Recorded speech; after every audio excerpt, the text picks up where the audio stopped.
Hey everybody, I'm Kevin Tushka with the Kickapoo Tribal Health Center Health Promotion and Disease Prevention Department. And this time we have a special video because we value our elders and we want them to stay thriving and healthy for as long as they want to. And we're gonna have some help today with our elder exercise. We have an actual elder, you can't tell, but she is Miss June Fish. Hello.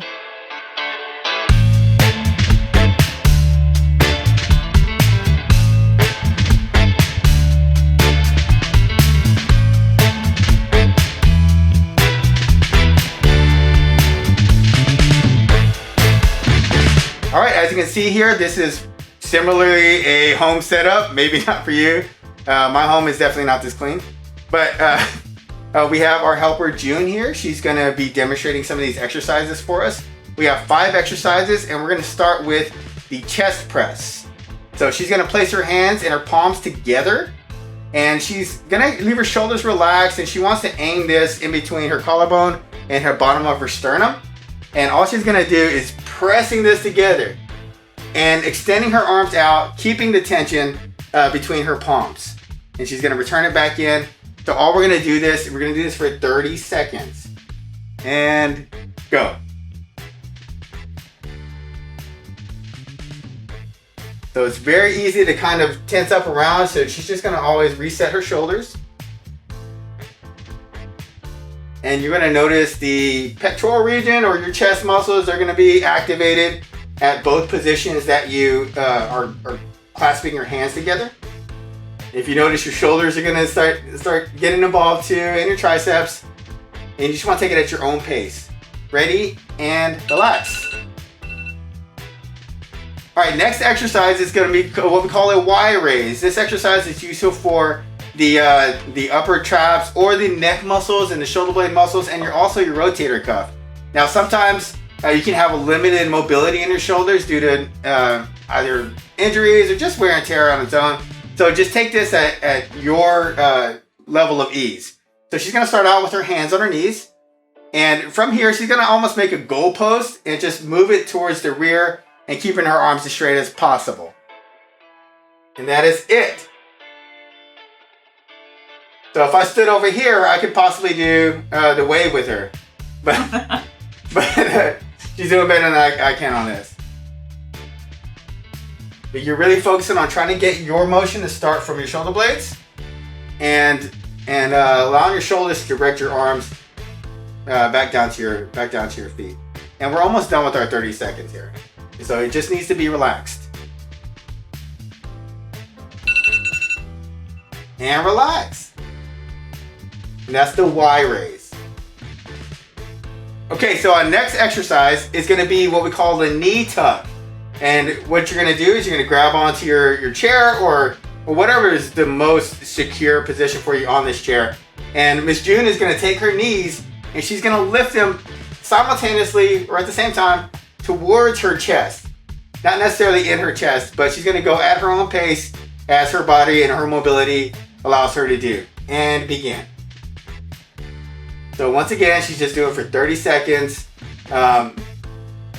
This is great for actual hip mobility and for abdominal activation. So maybe you still want a 6-pack abs. She's already got 9-pack. As we, yeah, you can't see that, but it's there. But she's just lifting. You'll find out that this exercise is probably a little bit more difficult than it looks, but you're just gonna go at your own pace. All right, that's the knee tuck. Thank you very much. All right, our next exercise, we're actually gonna leave our chair. Miss June has found a secure place. You can do this on a wall or a sturdy shelf or something like that.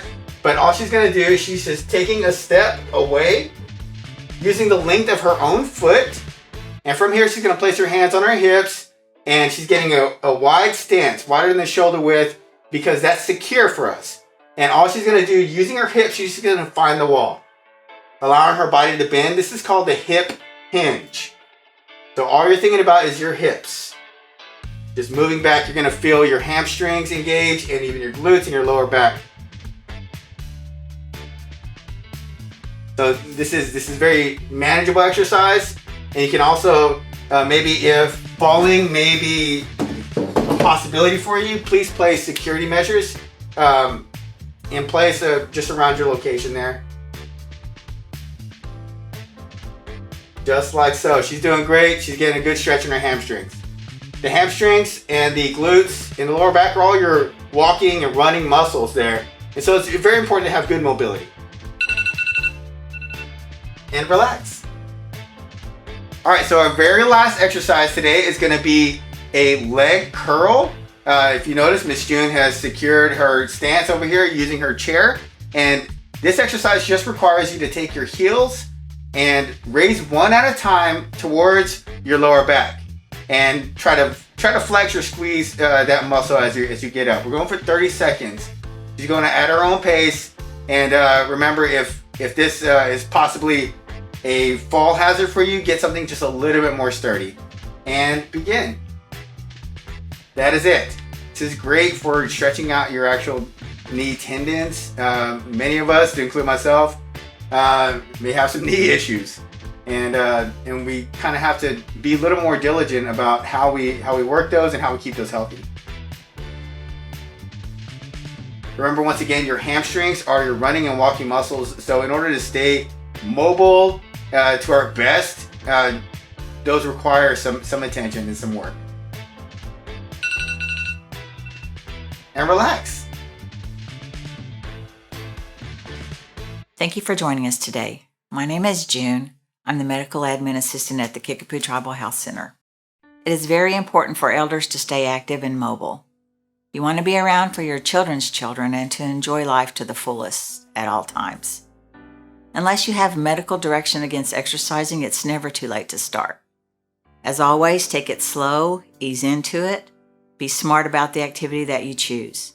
You may not want to become a bodybuilder or a marathon runner at your age, but you want to be healthy and strong. You want to have strong muscles, strong bones, and be more active. We encourage you to find out if exercise is safe for you and to also let us help you get started and to keep going. The diabetes department is here for you at all times. Thank you.